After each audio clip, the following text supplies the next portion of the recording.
Assalamualaikum warahmatullahi wabarakatuh. Alhamdulillah wa syukurillah, hari ini kita dapat bertemu dalam pembelajaran di rumah. Bagaimana teman-teman? Keadaannya sehat? Masih tetap semangat ya walaupun sekolahnya di rumah. Nah, dalam hal ini silahkan nanti teman-teman menyesuaikan, walaupun kita kemarin sudah beberapa kali melakukan hal ini. Mudah-mudahan nanti kita bisa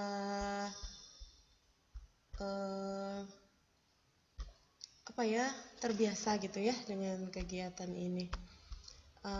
Selanjutnya kali ini kita akan membahas satu tema, yaitu tentang kompetitif dan beretos kerja tinggi. Apa sih itu kompetitif?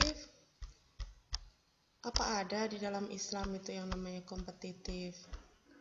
Nah, ini kawan-kawan.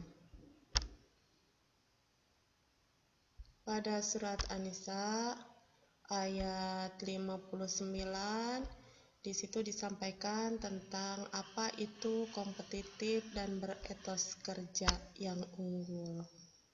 Kompetitif adalah bersaing atau kemampuan yang diperoleh dengan karakter dan sumber daya suatu usaha dengan kinerja yang lebih tinggi dibandingkan orang lain pada hal yang sama, misalnya sesama pelajar. Nah, dalam hal ini sesama pelajar saling berkompetisi itu boleh ya dan harus gitu. Jadi bersaing itu penting agar apa? Agar mendapatkan kualitas. Di mana kualitas kita? Nah, itulah kompetitif itulah yang diharapkan dari persaingan itu. Selanjutnya etos kerja. Apa sih etos kerja itu gitu ya?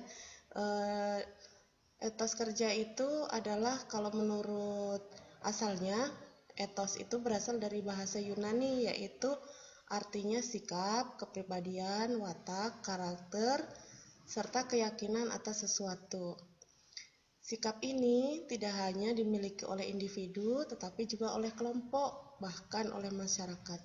Jadi etos kerja itu dibentuk dengan berbagai kebiasaan, seperti pengaruh budaya, sistem nilai yang diyakini, dan lain sebagainya.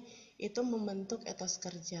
Jadi kalau disebutkan kalau orang Indonesia itu malas-malas gitu, padahal tidak semuanya malas ya, tapi karena kita itu budayanya seperti itu gitu. Nah, ini gambarannya adalah yang suka bekerja keras, yang suka bekerja dengan cerdas, kemudian dia juga mengerjakannya dengan ikhlas, maka akan melahirkan pekerjaan yang tuntas, pekerjaan yang amanah, kemudian mau bekerja sama, kemudian lagi mau bertanggung jawab. Nah, itu diantaranya adalah sikap-sikap etos kerja yang baik. Yang jeleknya apa? Bisa menyebutkan ya teman-teman ya. Nah, di sini Quran surat An-Nisa ayat 59, Bismillahirrahmanirrahim. Ya ayyuhalladzina amanu atiullaha wa atiur rasul wa ulil amri minkum fa in tanaza'tum fi syai'in farudduhu ilallahi wa rasuli in kuntum tu'minuna billahi wal yaumil akhir dzalika khairu wa ahsanu ta'wila. Nah, artinya bisa kalian baca ya.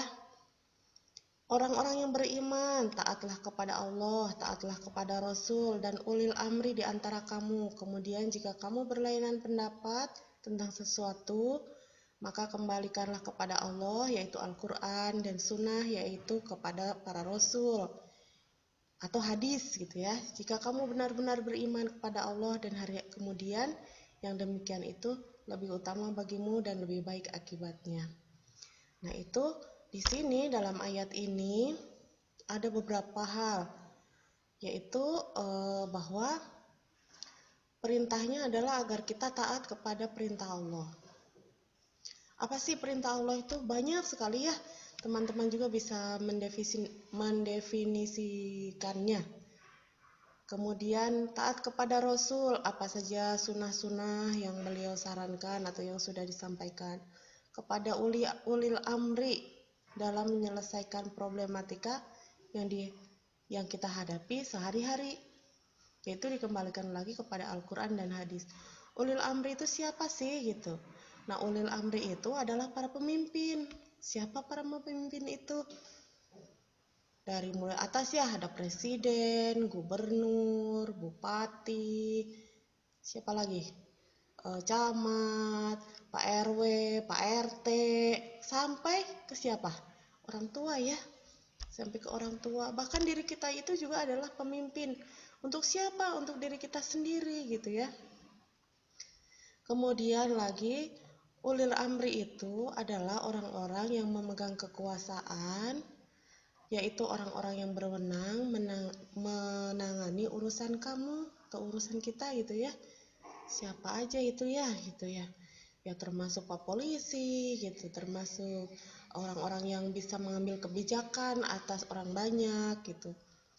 Kemudian yang apabila terdapat masalah yang dapat diperselisihkan dan tidak ada kesepakatan, kembalilah kepada Al-Quran dan hadis. Nah, dalam ayat ini Al-Quran, hadis itu adalah sumber rujukan utama. Kalau tidak ada juga, kalau tidak ketemu juga, ternyata tidak mendapatkannya, maka bisa menggunakan ijtihad, ijma, juga qiyas. Tentu itu akan kembali lagi kepada para ulama ya teman-teman ya.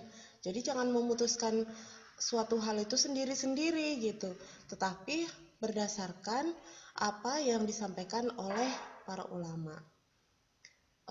Di sini taat itu apa ya? Kok harus taat sih gitu? Taat adalah mewujudkan disiplin baik terhadap diri sendiri, keluarga, organisasi, masyarakat, bahkan dalam lingkung yang paling besar, yaitu negara atau sebuah umat. Jadi kedisiplinan itu bukan hanya di sekolah saja gitu ya.